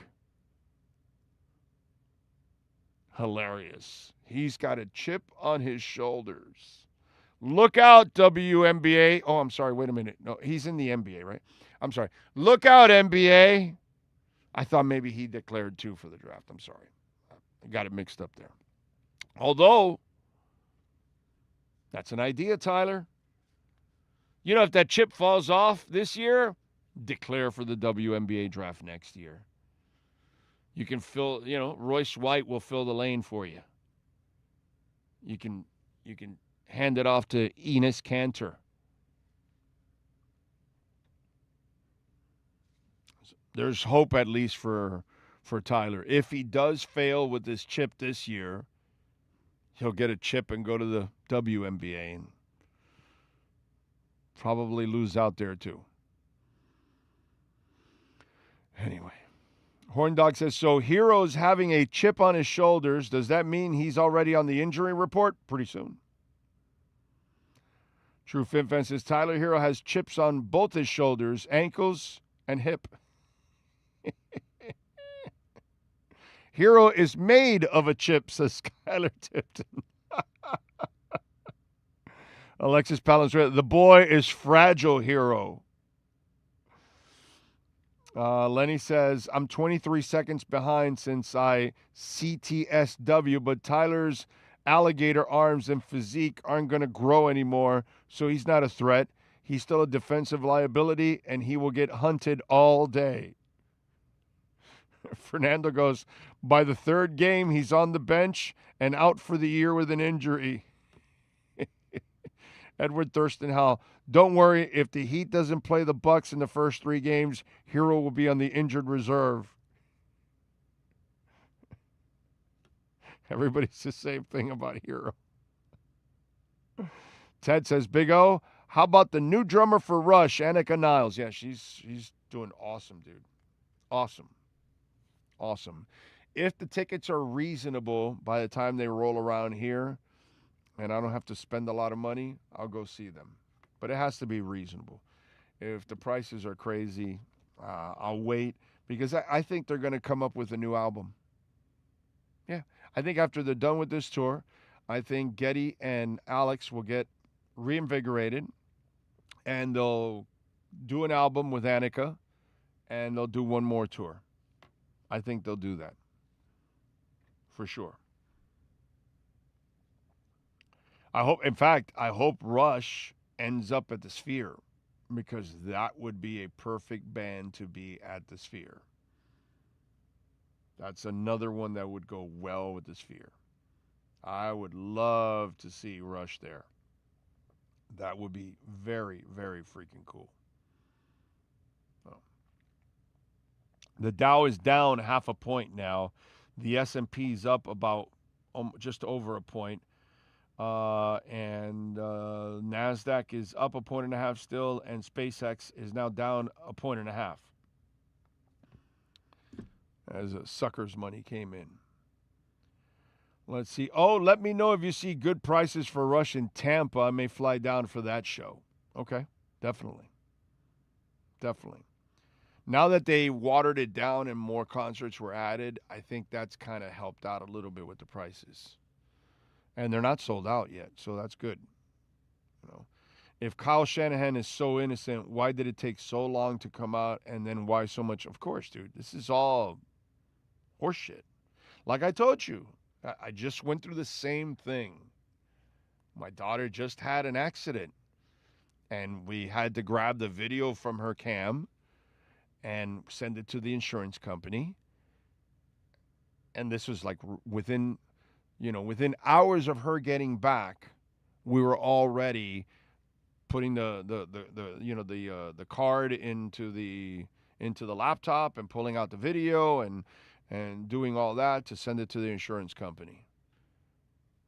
We're talking weeks already, dude. And he has resources that I would never have in my life.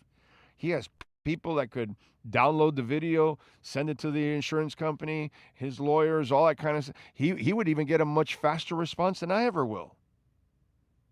With all this time that's gone by, he would have already had some response. They're full of shit, dude. They're lying. That's what they are. Jamie Zoria out in Arnold, California. I hope everybody's having a great weekend. Remember to smash the like button. Thank you, sir. Appreciate you. Ted says, Rush played at Madison Square Garden last week. Great gig. Annika nailed the Tom Sawyer drum fills. Yes. Yeah, she does it every time. Yeah, she's done a fantastic job. And when you got to play Tom Sawyer or like if you got to play Hot for Teacher and you're filling in for Alex Van Halen, there are certain songs for certain drummers that it's a reason why they were great drummers, and there are signature things that they do. And for Neil, Tom Sawyer is one of those songs that the drums is some signature stuff. For Alex Van Halen, legendary is Hot for Teacher, especially the start of that Hot for Teacher. That sounds like a freaking car engine.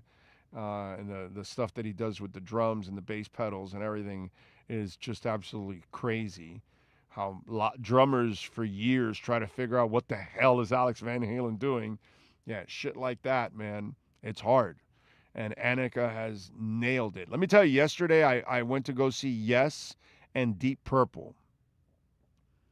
First of all, God bless Ian Gillan. That was not good yesterday. Kansas sounded great yesterday. They were fantastic. Ronnie sounded awesome and all of that. So all the guys that have replaced, they sound fantastic, dude. Ronnie's now the longest tenured, what's it called, member of the band now. But they sounded great. But I got to say, Deep Purple, the band sounded good, but Ian Gillan was struggling to sing, dude.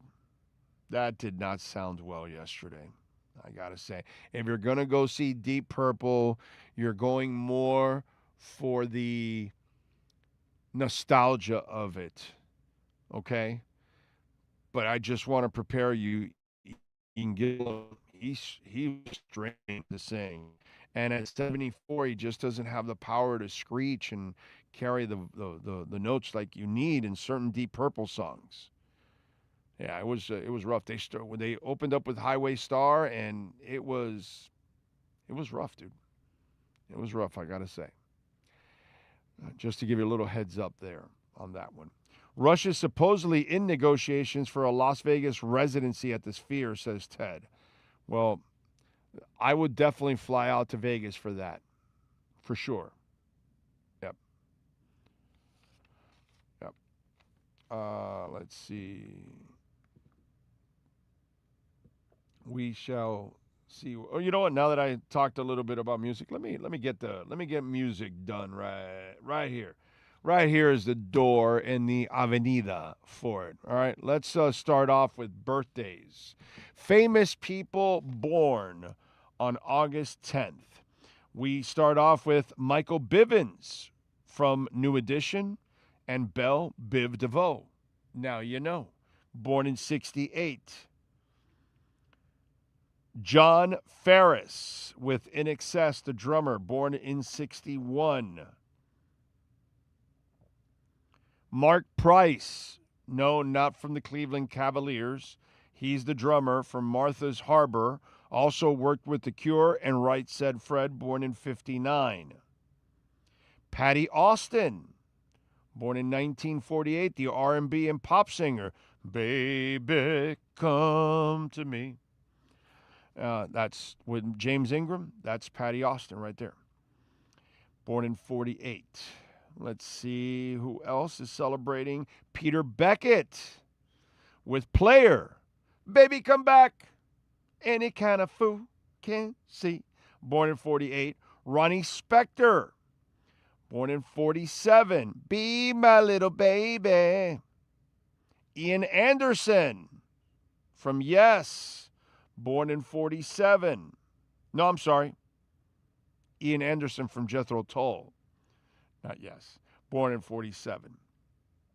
Let's see who else. James Griffin, guitarist and songwriter with Bread, born in 43. Bobby Hatfield with the Righteous Brothers, born in 40.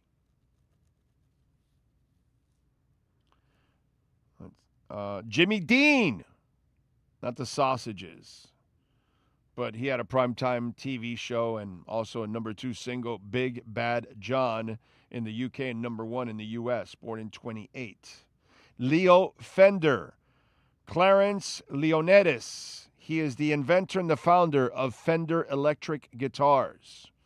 The Telecaster, the Stratocaster. There you go. Now let's go with other famous people born on this date. Remember, if I don't give you an age, a date, an age, that is, that means that they have passed away. And we start off with Herbert Hoover, the 31st president, born in 1874. Musician Eddie Fisher, born in 1928. Actor Lynn Cohn, born in 1933. Actress Rosanna Arquette, born in 59. She's 67. Actor Antonio Banderas, born in 60. He's 66. Political commentator Andrew Sullivan, born in 63. He's 63. Actress Angie Harmon, born in 72. She's 54. Did I nail the voice? Actor model Devon Aoki, born in 82, 44. Actor Jack Haven, born in 94, 32. Actor musician Jacob Lattimore, born in 96, 30. Model TV personality, entrepreneur Kylie Jenner, born in 97, she's 29. And actor Jeremy Maguire, born in 2011, he is 15. Those are famous people born on August 10th. Now we move over to what happened today in music history. And let's start off in 65, where the Stones started a 4-week run at number 1 on the U.S. singles charts with I Can't Get No Satisfaction. In 65, Sonny and Cher released I Got You, Babe. In 65, Wilson Pickett released In the Midnight Hour. Not bad, not a bad run for 65. Some good songs released on this date. In 68, Eric Clapton announced the breakup of the supergroup Cream as it finished its last tour. In 76, One Hit Wonders, the Starlight Vocal Band, started a 2-week run at number 1 on the U.S. singles charts with Star Rockets in Flight, Afternoon Delight. Let's see who else. In 79, Chuck Berry was sentenced to 5 months in jail after being found guilty of tax evasion. In 82, the Cocteau Twins released their debut album, Garlands, and it features the singles Wax and Wane, Blind, Dumb, Deaf. In 85, the Playboy magazine published nude photos of Madonna that had been taken before she was famous. In 87, John Hammond, who signed both Bob Dylan in 61 and Bruce Springsteen in 72 to Columbia Records, died at 76 after suffering a number of strokes. You signed Dylan and Springsteen. Yeah, you got an eye. In 89, the Monkees got a star on the Hollywood Walk of Fame. At the ceremony, all 4 Monkees reunited for the first time. Mike Nesmith had been a holdout for the reunion tour. I knew it. I effing knew it. I kept reading. As I kept reading, my mind goes, man, this sounds familiar, and it was July 10th. So let's tell you what happened today on August 10th in music history. I think that's the second time I do that this year. In 69, during a North American tour, Led Zeppelin appeared at the San Diego Sports Arena. Jethro Tull were the supporting acts. In 74, Roberta Flack went to number 1 on the U.S. singles charts with I Feel Like Making Love. Let's see, in 79, Michael Jackson released his 5th studio album and my favorite of his, Off the Wall. I love that album. From beginning to end. Just jam it, dude. In 97, Puff Daddy and the Family went to number 1 in the U.S. album charts with No Way Out. In 2005, Mariah Carey had the number 1 U.S. single with We Belong Together. In 2008, singer-songwriter Isaac Hayes died at his home in Memphis, Tennessee at the age of 65 due to a stroke. Hayes was one of the creative forces behind the Southern Soul music label Stack Records. In 2012, Insane Clown Posse took exception to the FBI naming their fans, collectively known as Juggalos, as a criminal gang in the FBI's 2011 National Gang Threat Assessment Report. At the annual gathering of the Juggalos event in Illinois, Insane Clown Posse announced intentions to sue the FBI. Despite this, the FBI continued to list the Juggalos as an organized gang in later years. They do that stupid shit all the time. In 2013, Jody Payne, guitarist for Willie Nelson's band, died of cardiac problems at the age of 77. In 2016, Ed Sheeran was sued in the U.S. over claims that his track, Thinking Out Loud, plagiarized a Marvin Gaye song. And let me see if there were any birthdays that weren't on the other list.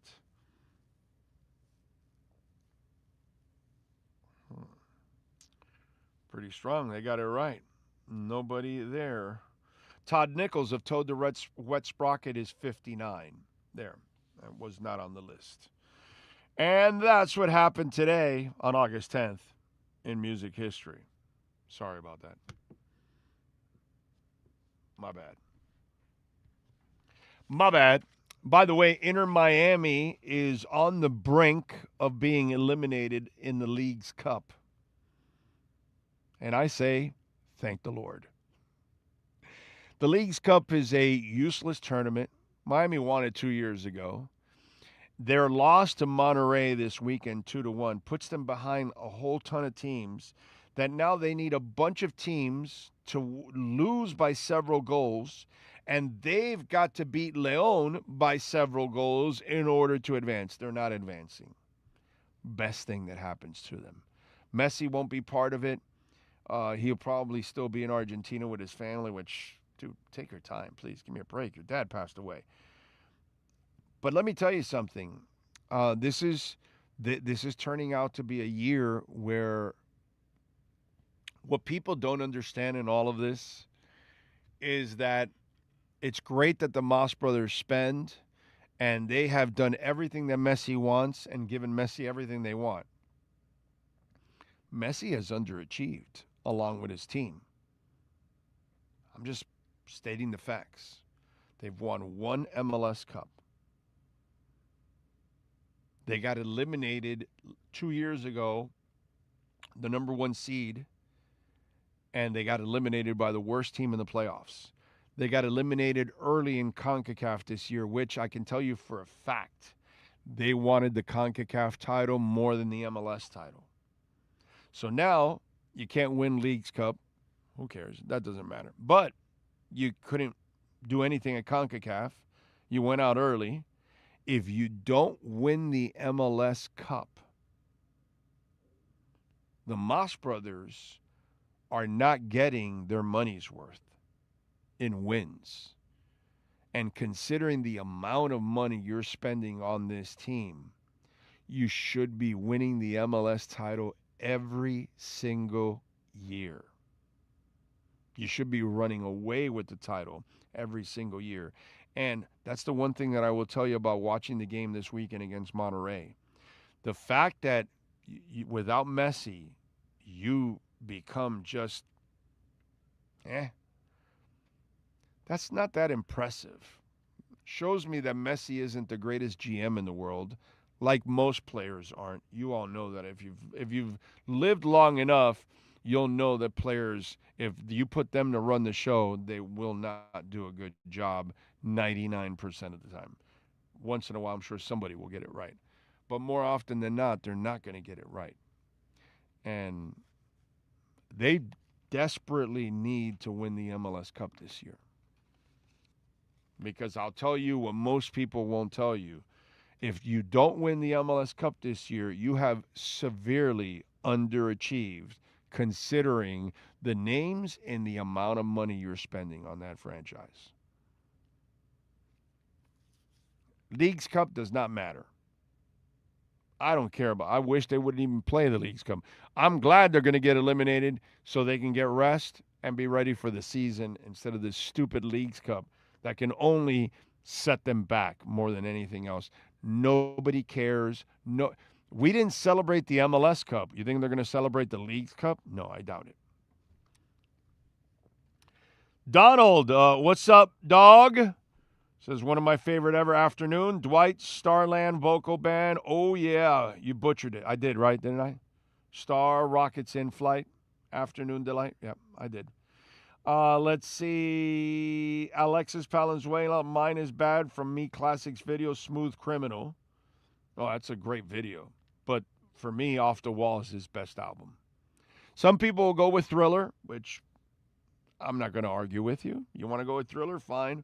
But Off the Wall for me is, and the Bad album is really good. Don't get me wrong, but Off the Wall and Thriller are both perfect albums from beginning to end, but I love Off the Wall, dude. That is one of my favorite albums of all time, period. God, I love that album. I can jam that album all the time. Dolphins' strategy of long stretching sessions is not preventing injuries as the list grows. Don't put in Juju Brents in there, idle man. That's not fair, okay? Juju Brents is a sack of injuries. He is unreliable, always has been. Nobody's going to keep that guy healthy. So don't blame the Dolphins for that. And at this point, I'm not really worried that much about that. Big O, want to give a shout out, says Oscar Rojas, and a 25th B-Day to my daughter and congratulate her on landing a back-to-school LensCrafter campaign, a national commercial and advertisements in their stores. Congrats. Congrats, my brother. Very talented daughter. I've seen her. You showed her to me. Awesome. It's a blessing, man. You are blessed, my brother. Great stuff. The 49ers had coach is infamous, so he's going to get away with things that the average person won't. Yes, that is true, Dolphin Dave. Yes. And Eric, yes, it is almost time for football. Hey, Nirvana or Alice in Chains? Nirvana. I'm going with Nirvana over Alice in Chains. Definitely. Jacques says, to all the music lovers, Death Row and Bad Boy Records going down today. R.I.P. Tupac. Yep.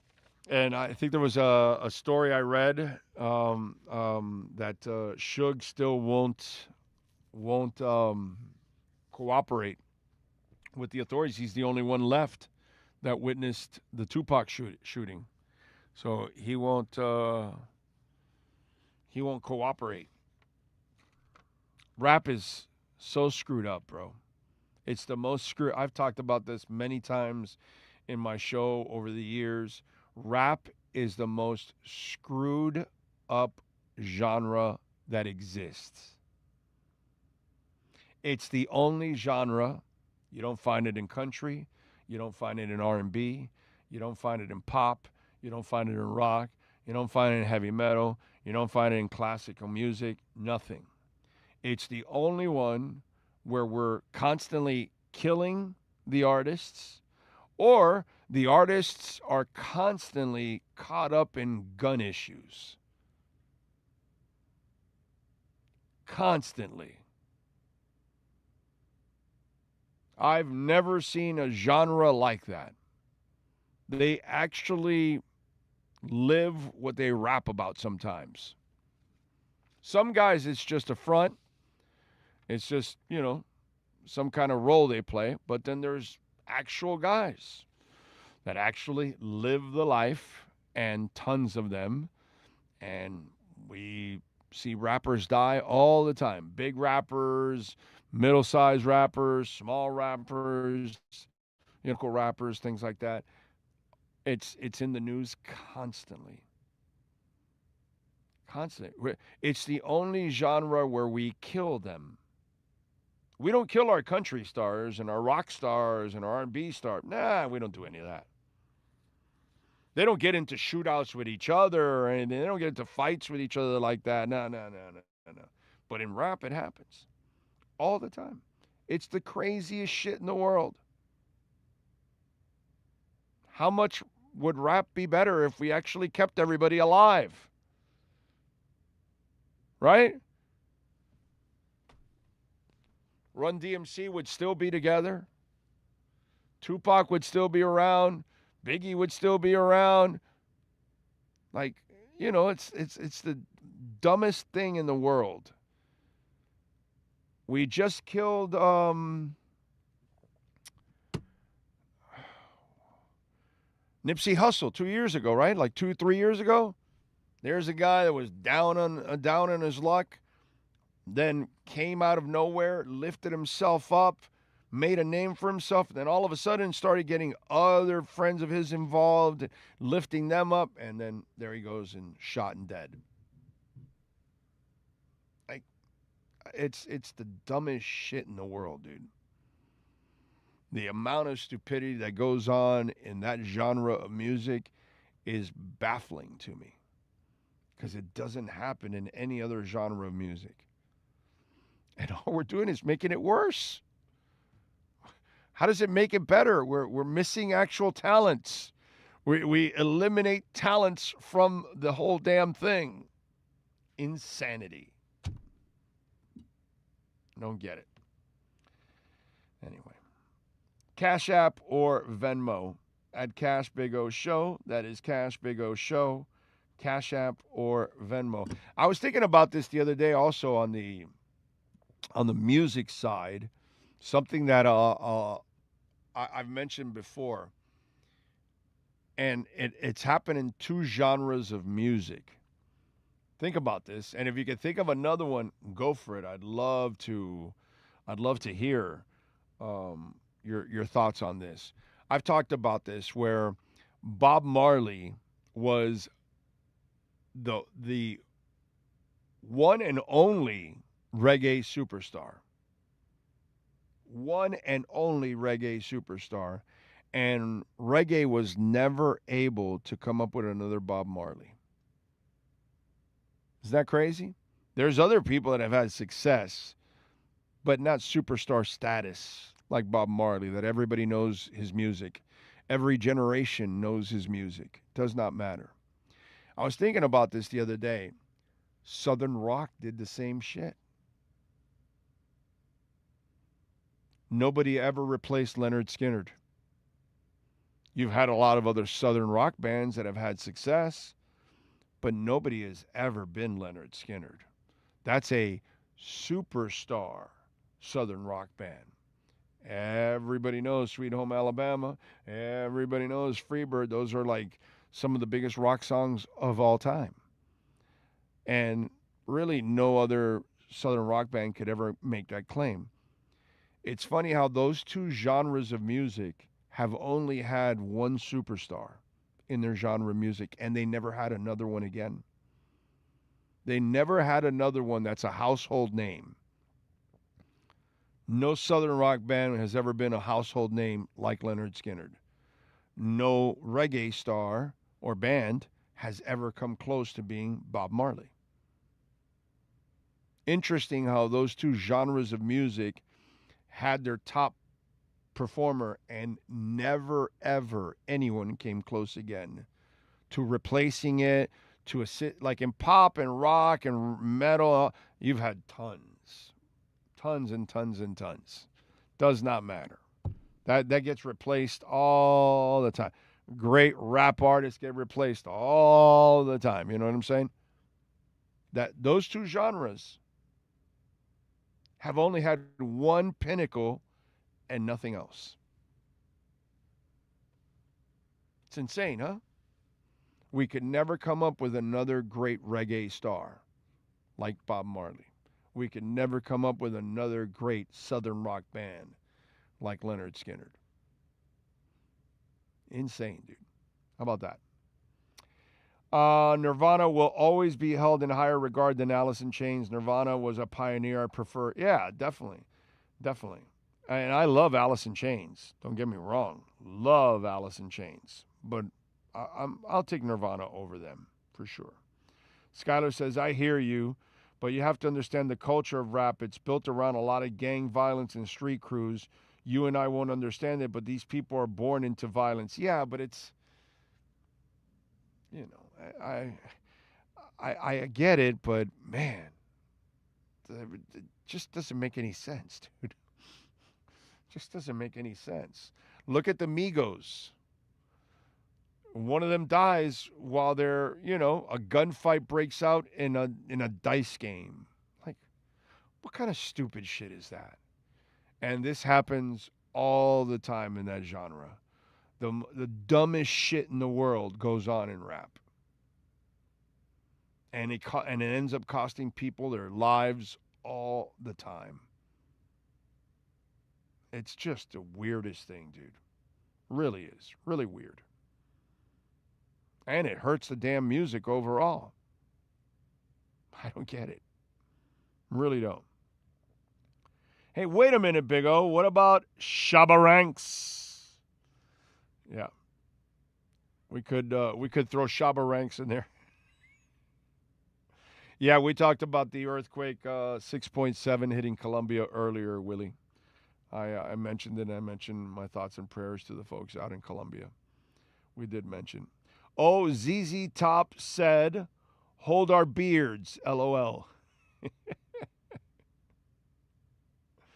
It doesn't make sense to you because you didn't grow up in it, but if you don't understand it, yeah, I get that, but it still doesn't make any sense. Where does it make sense to kill Biggie and Tupac? Just doesn't make any sense. You know? Jam Master Jay was actually dealing drugs. So he kind of put himself in that position to get shot. You know what I'm saying? But again, you're Jam Master Jay. You're Run DMC. Why are you dealing drugs? Just none of this stuff. I don't get it, bro. I just don't get it. It makes zero sense. Just 0 cents. And it happens constantly. It is in the news every month. Some kind of rapper. Doesn't matter if it's local or what.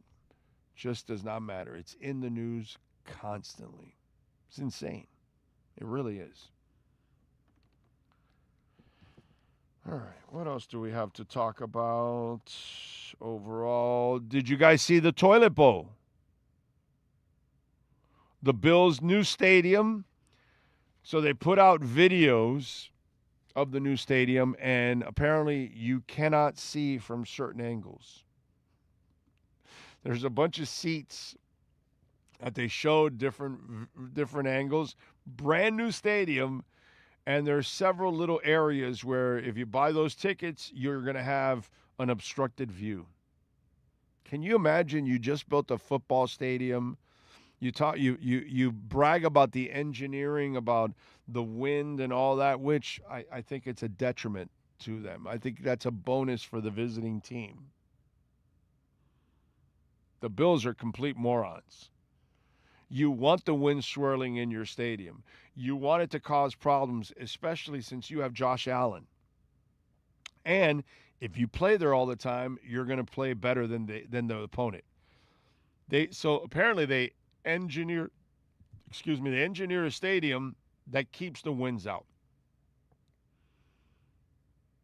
Well, you just made it better for your visiting team.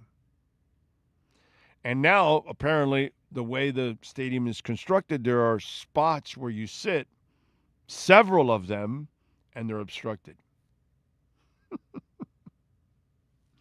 But it's good to know that, because those of us that are going to go there for a game or a concert or something like that, make sure you're aware of that, okay? Believe it or not, there are a lot of musicians that have been murdered. Look up a list of... No, yeah, but murdered is different than gun violence. Huge difference. John Lennon was murdered. It's not gun violence that he is out seeking. I'm talking about they are in the middle of the fray. That does not happen in any genre of music, Pat. That only happens in rap. Does not have... Other musicians have been killed. Marvin Gaye was killed by his dad, but that's not what I'm talking about. Those aren't the things that I'm talking about. I'm talking about actual choice of gun violence, choice of violence, which then leads to criminal activity or death or whatever it is, imprisonment, all that kind of stuff. There's only one genre that does that, and it's rap. It's the only one. Constantly, consistently, like clockwork overall. Retaliation in rap, like gangs, is always met with blood. Sad shit. Yeah, it makes no sense whatsoever. None.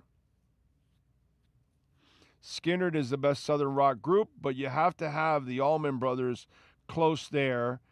Yes, but I don't know if I would put the Allman Brothers at... I mean, Ramblin' Man is Ramblin' Man. I get it. What is it? The one of the Post, Whipping Post. I know those are amazing songs, and a lot of people know them. But I don't know if I would put... the thing is that you've never replaced, is what I'm saying. There's nobody new. Those are all gone already. Allman's pretty big, but they've never replaced them. There's nobody. Just like in reggae. Nobody. Nobody exists now. See, Taylor Swift is around now, and so is Beyonce. Huge pop stars. Huge pop stars have existed forever. Huge rock stars have existed forever. There are no huge Southern rock stars now. That's my point. You're talking about old and Allman Brothers. Yeah, it's probably under Leonard Skinner, but I'm talking about replace, like new. There's nothing. Not in those two genres, Southern rock or reggae. Nobody. There are people that have had success, and they're known a little bit, but not superstars. There are no superstars after that. And that's my point, that those genres of music have never been able to find another superstar, which is funky. It really is. If you live in Long Island, you live in the state of New York, we are paying for it. Shaking my head. Buffalo is over 600 miles from me. What the F? Thank God Caleb Douglas is not a bust, though. Town was about to trip. Well, we don't know if Caleb Douglas is a bust or not. We don't know if Malik Willis can play or not. We have no idea if Caden Proctor is a guard or not. Nothing has been proven whatsoever. And Caleb Douglas has crossed no threshold whatsoever, although he does continue to drop footballs. That he continues to do. All right. Cash App or Venmo at Cash Big O Show. That is Cash Big O Show. Cash App or Venmo. You can send in your questions, comments, insults. As always, we appreciate it. UB40. That was good, Andrew. That was funny. I like that. I appreciate all of you out there as always. The one and only David Furonis will join us tomorrow. We'll have a little fun with him. Appreciate you all. Thank you. Hit the like button before you go. Share the show as always. Visit our amazing sponsors. Oh, wait a minute. That's right. It fell on Saturday. Wasn't able to put it back right. There we go. Now we got it. We'll see you tomorrow morning, same time, same place, same bat channel.